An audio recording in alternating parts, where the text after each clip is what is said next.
And welcome to this week's Meet the Artist here with Gabe's Cave. I'm your host all by my lonesome this episode, Uncle Nasty. And today, the artist, the person that is sitting on this big screen TV in front of me where I can see all the way up his nose hole, but he don't know that, is Mr. Andrew Lopez. Hi, guys. Hi, everybody. Y'all don't tell him about that doing? nose stuff. I tried to trim before, so hopefully you didn't see too much. Well, man, it's a late interview. What were you doing all day? Were you working? I was working. I had to leave early, so I'm here. You left early for us? I did. Man, wow. Yes. You're not like a heart surgeon or anything, are you? No, I'm not that smart. No, I work after school programs, so I oversee a handful of school sites, work with folks, and make sure that, that kids are taken care of. And that is honorable. That's just as honorable as a heart surgeon. Right? Yeah, we're definitely building some heart with some of these kids. If only it paid as well. Yeah, we're working with kids. Yeah, I mean, I didn't get into this. I was told that working with kids, that's where the money's at, and I learned the hard way. So, but I like it. I'm here. Yeah, that's where all the feels are at. You can't replace that with money. So, it is what it is. Man, you sent us back 10 fire cards. Just amazing stuff here, guys. You guys are getting a treat. I can't win, but you guys can. So we're going to hop off right here on the top, and we're going to let him tell us why he decided to do these cards. And the very first card, I had to ask him who this was because I didn't know. But he said that this is Psycho Gorman. Some of you guys may know where that's from, but I'm going to let him tell y'all a little bit about it. Go for it. Yeah, so Psycho Gorman, for those of you that know, it's a, super campy, action horror movie, comedy movie on Shudder.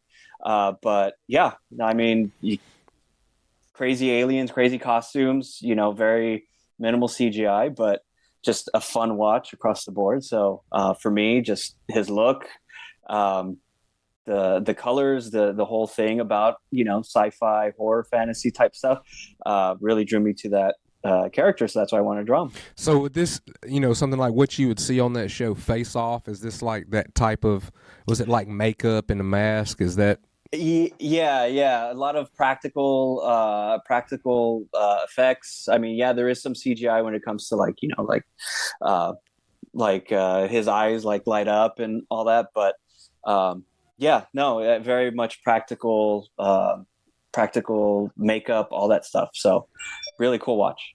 I think they're doing a second one. There was a Kickstarter like a year ago. So I had to back it.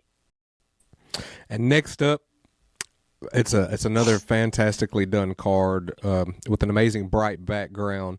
This is my mother's Superman, and this is the Superman that I became to know first.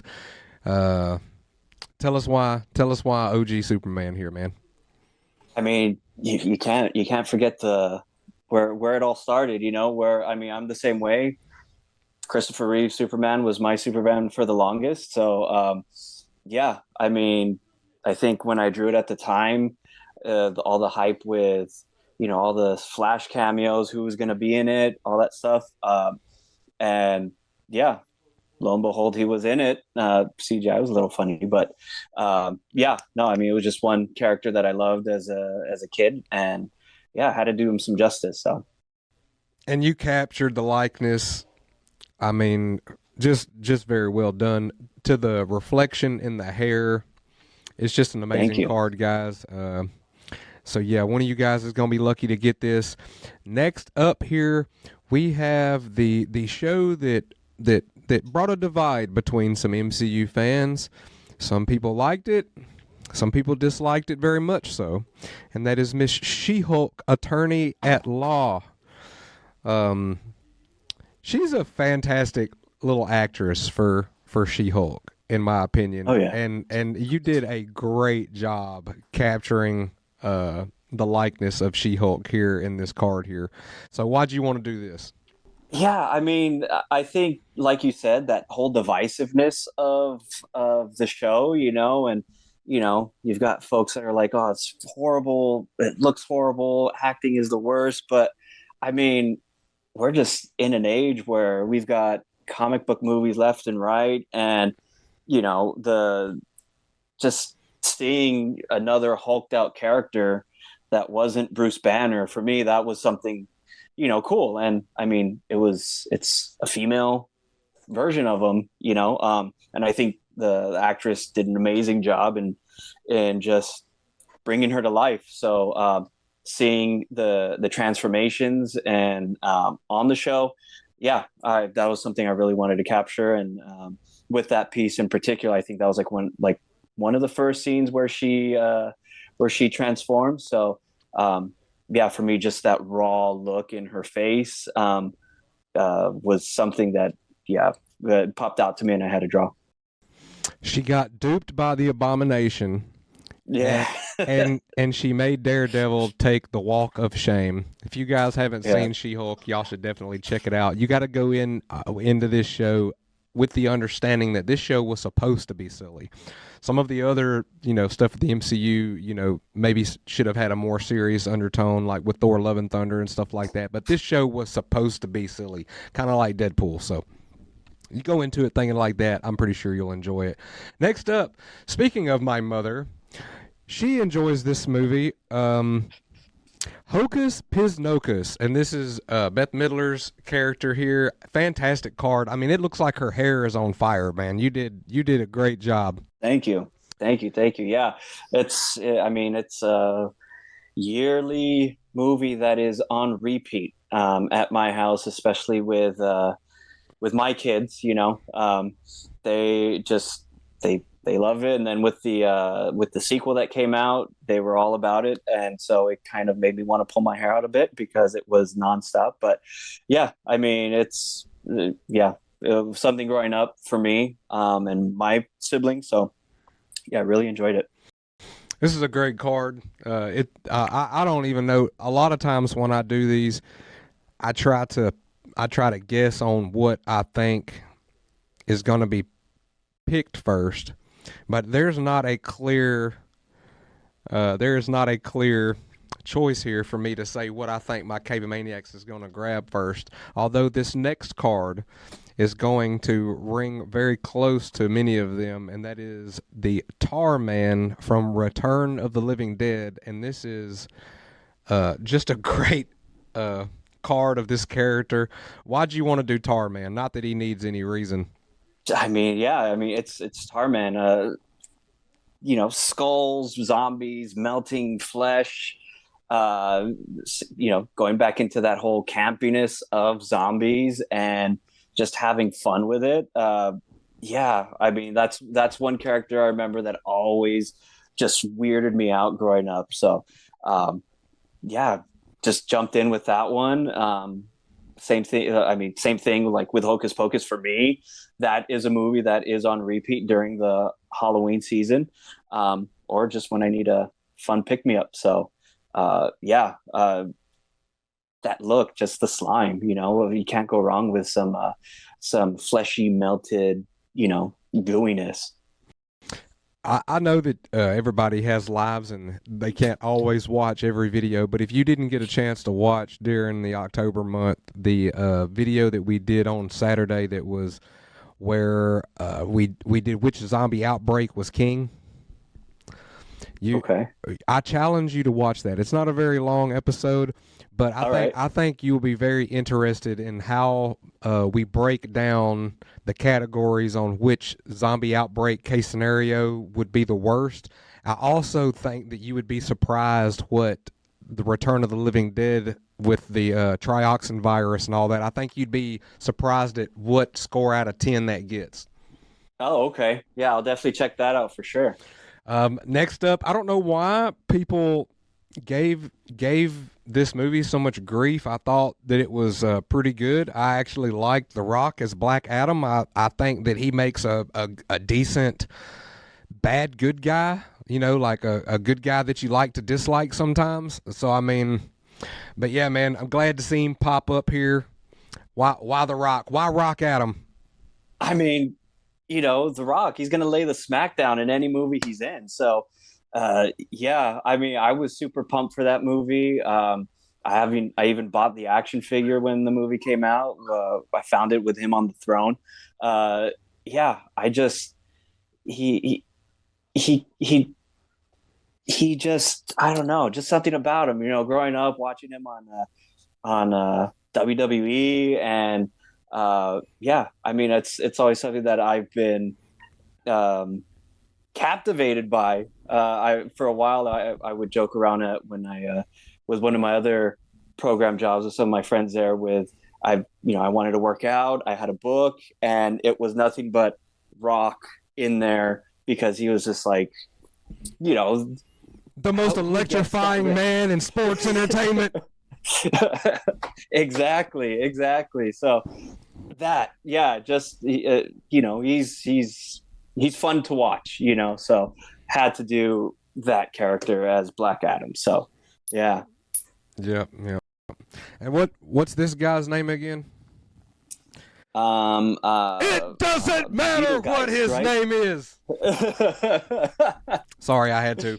Beetlejuice, guys, right behind. I knew who he was. It's perfect opportunity. I saw my moment. I had to take it. I live for those opportunities. Yeah, man. Beetlejuice is one of those cult following, ever popular characters that will never not be welcomed in any art format. So tell us why pick Beetlejuice specifically for you?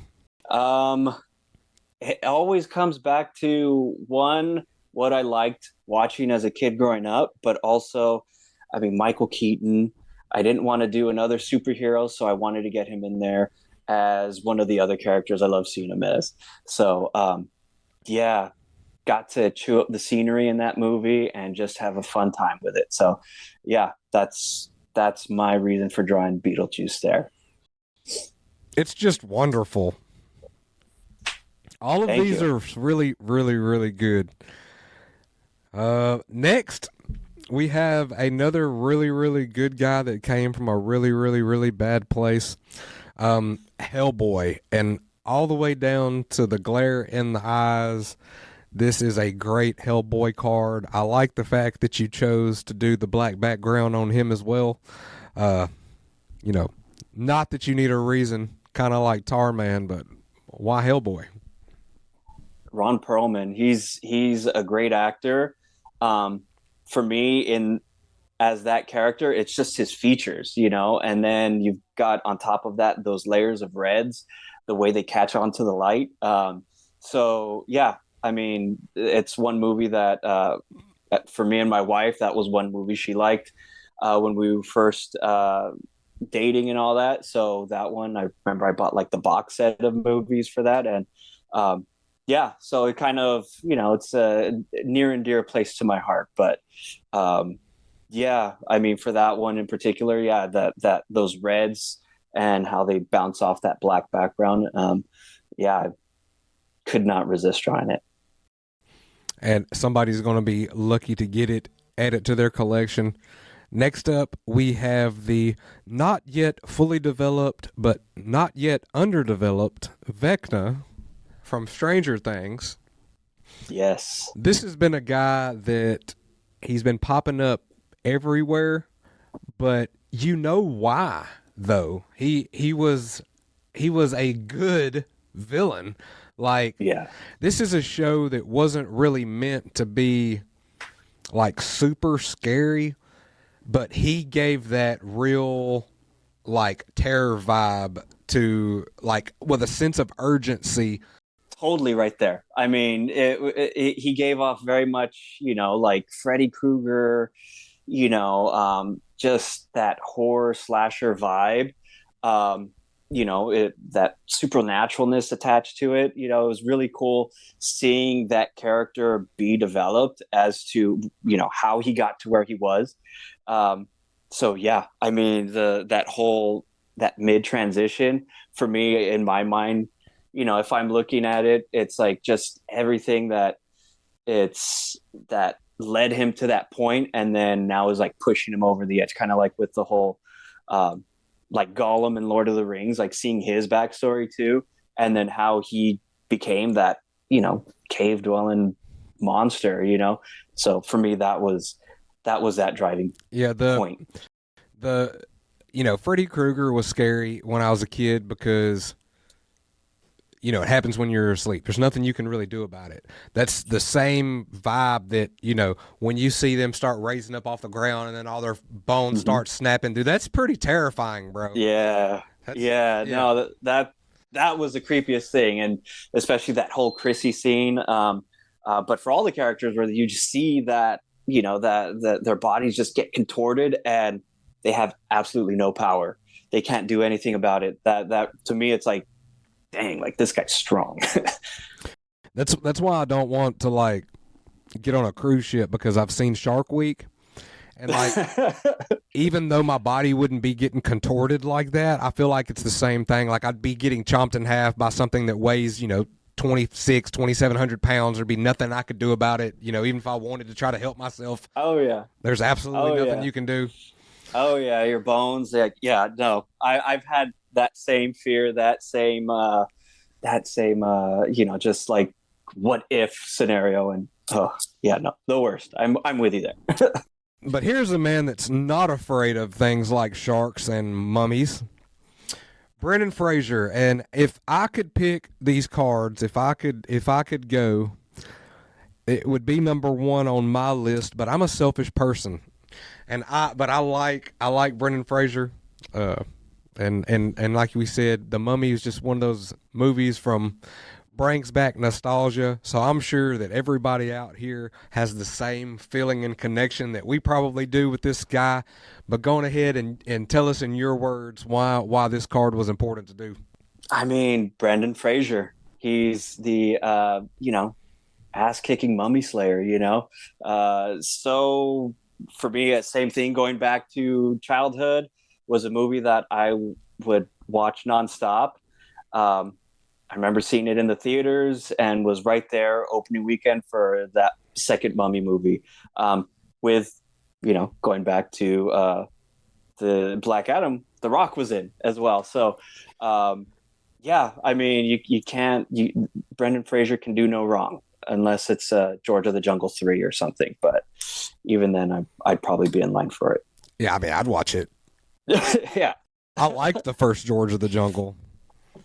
Same here. Second one, not as good, especially since he wasn't in it. But I mean, a middle-aged Brendan Fraser, George of the Jungle, who's got his George of the Jungle kids running around, Yeah, absolutely. Well, look, brother, these are the cards. We've talked about them, and this is the part of the show where I ask the question, what do you got going on right now? Are you going to be at any kind of shows or conventions anytime soon that people might get a chance to meet you in person? I'm hoping to get back into the Comic-Con scene, just visiting conventions. It's been, since before the pandemic, since I was at a con.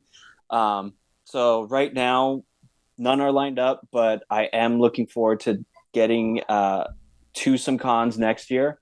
Hopefully at least, one, just to start getting my feet wet, and hopefully doing them on a regular basis. But right now I'm working on a set for Upper Deck, and some smaller companies right now, mainly RR Parks. He's got some Ultron sets that he's doing. So yeah. Well, it's good that you're busy. What part of the country are you in? Maybe somebody out there is going to have a con or going to be a part of con, and they can reach out to you and let you know about it. Yeah, I'm in California, Southern California specifically. So yeah, always up for tabling, helping out. I think when I was at San Diego Comic-Con last, was at volunteering at a marker booth. So whatever I can do, I'm more than happy. That's awesome. So they can't get in touch with you to let you know about a con if they don't know how to get in touch with you. So tell everybody your social media, shameless plug time. All right. Instagram, I_Drew_Andrew2. Shared too many spicy memes, and my first page was deleted. So I'm back there sharing some old stuff. Also, Facebook, Art of Drew Lopez, on X, Twitter now. with same thing, I_Drew_Andrew. All right, brother. That's awesome. You got anything you want to say to the Cave Maniacs out there? Yeah, I mean, good luck with the giveaway. I hope that you all enjoy the art that I put out there. If anybody wants to get something custom made, let me know. I make stupid shirts. Made this one here. But yeah, good luck to everybody, and I really hope you enjoy the cards I did. All right, man. Well, thank you for coming and sitting down with us, man. Appreciate your time. Appreciate these cards. Until next time, bro. We'll catch you later, man. Take care, everyone. Have a good one. Thank you for having me.